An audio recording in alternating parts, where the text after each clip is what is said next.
The Bridge. The Bridge, ce n'est pas qu'un nom. The Bridge, c'est un événement qui va avoir lieu au mois de juin prochain, qui porte bien son nom dans la mesure où il va fêter le centenaire de l'entrée en guerre des États-Unis en 1917, à l'occasion de laquelle 2 millions d'Américains ont débarqué sur nos côtes. 2 millions d'Américains, c'est plus de 1000 paquebots qui sont arrivés à Brest et à Saint-Nazaire principalement. C'est donc un bridge entre les continents, mais c'est aussi un bridge dans le temps, puisque ce centenaire qu'on fête, l'objectif c'est d'en faire un événement très actuel dans sa composition, puisque c'est un événement dans lequel on va retrouver du sport, on va retrouver de la culture, on va retrouver le monde entrepreneurial, on va retrouver le monde de la pédagogie et des enfants, on va retrouver l'ensemble des composantes de la société qui nous entoure. Et c'est un bridge vers le futur, puisque à bord, je vais vous en parler un petit peu plus tard, le Club des 100 qui réunit 100 entreprises va se réunir pour travailler sur ce que sera l'entreprise dans le monde de demain, pour être performante et humaine. Donc on est dans un bridge dans l'espace et un bridge dans le temps, et un bridge entre les différentes composantes de notre société. C'est un événement qui va avoir lieu principalement à Saint-Nazaire, à Nantes et à New York et à Cherbourg. C'est un événement dans lequel on va avoir le Queen Mary 2 qui va revenir pour la première fois à Saint-Nazaire depuis sa construction en 2003. Queen Mary 2 qui était parti dans un moment de mélange de fierté, parce que c'est quand même encore le paquebot le plus prestigieux du monde, et en même temps de douleur avec l'accident de la passerelle. Et le faire revenir dans le cadre d'une commémoration, c'était une façon de le faire revenir dans le sens de cette fierté et dans le respect de cette douleur. Le Queen Mary 2 qui va revenir à Saint-Nazaire va être accompagné par une armada des bâtiments de guerre des principaux pays qui avaient participé à l'effort de guerre de la Première Guerre mondiale, qui va se regrouper à Brest et arriver à Saint-Nazaire avec le Queen Mary 2. Et ce Queen Mary 2, il va repartir dans une course qui va l'opposer au plus grand multicoque de la planète. C'était une course inédite, ça ne s'est jamais fait, dans laquelle on va retrouver ce qu'on appelle nos 4 as. Thomas Coville qui vient de battre le record du Tour du Monde en solitaire le jour de Noël. Francis Joyon qui vient de battre le record du trophée Jules Verne. François Gabard qui est un des marins les plus titrés. Et Yves Leblévec qui est aussi un acteur clé du monde de la mer. Ces 4 skippers sur leur multicoque vont défier le Queen Mary 2 vers New York, avec une arrivée à New York pour le Queen Mary 2 qui se passera le 1er juillet 2017, et pour les multicoques, peut-être un petit peu avant, il y a des chances un petit peu après. Le Club des 100, c'est une initiative d'entrepreneurs qui saisissent l'événement The Bridge pour vivre un moment exceptionnel, une expérience en fait, à bord du Queen Mary 2 entre Cherbourg et New York, avec une escale à Saint-Nazaire. Ce Club des 100, il réunit des entreprises avec un socle Grand Ouest bien présent, qui s'ouvre aujourd'hui à des entreprises nationales et internationales. Il est composé d'une diversité d'entreprises assez extraordinaire, au sens où on a des toutes petites entreprises et des très grosses, on a de l'industrie, du commerce, des services,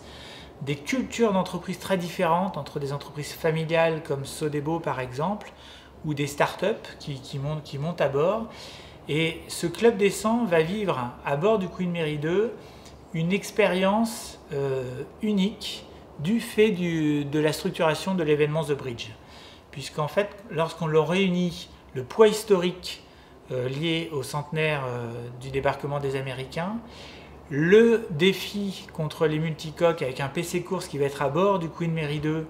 qui va permettre à l'ensemble des membres, des passagers du Queen Mary 2 de vivre de près cette aventure de course. Le fait qu'à bord du Queen Mary, on aura aussi un certain nombre de manifestations culturelles, artistiques, et l'art est un moyen d'ancrage émotionnel très intéressant de ce qu'on peut travailler à bord avec les entreprises. Et enfin, on va être à huis clos pendant 8 jours. Et le huis clos est aussi un effet levier très intéressant pour faire en sorte que ces entreprises-là, elles puissent à la fois, entre Cherbourg et Saint-Nazaire, décrypter ce que va être le monde de demain, d'une part, et d'autre part, pendant la traversée entre Saint-Nazaire et New York, elles vont pouvoir travailler à décrypter comment elles vont aborder ce monde de demain à travers les problématiques technologiques, que ce soit le digital, le transhumanisme, que ce soit les problématiques sociétales, la place de l'entreprise dans la société, la manière dont elle participe et dont elle est contrainte, la dynamique environnementale aussi, comment elle intègre des variables qui nous semblaient des invariants comme le climat par exemple pendant un certain nombre de siècles.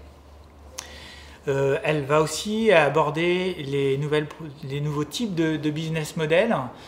et puis elle va travailler à faire en sorte de décrypter comment les acteurs de l'entreprise, les entrepreneurs, les intrapreneurs vont pouvoir travailler demain ensemble avec des modèles managériaux et des manières de travailler plus dans la co-construction. On a longtemps vécu de la compétition dans l'entreprise, on parle aujourd'hui de coopération, comment on mixe les deux et comment on fait en sorte que nos entreprises d'aujourd'hui soient performantes et humaines dans le monde de demain. C'est ce que c'est plus de 80 entreprises aujourd'hui qui ont déjà embarqué et 100 à 120 entreprises vont vivre à bord du Queen Mary 2 avec des experts qui seront présents. Eric Orsena par exemple, Jean Jouzel, climatologue prix Nobel en 2007, autre exemple. Des artistes, Didier Decoing, écrivain, des artistes du monde de la peinture seront présents aussi. Donc dans ce cadre-là, ces entreprises vont, à partir de moments d'apport d'expertise, d'apport d'artistes, vont travailler ensemble, co-construire en atelier agile, collaboratif, avec une plateforme digitale qui sera à la fois un intranet ou un LinkedIn intra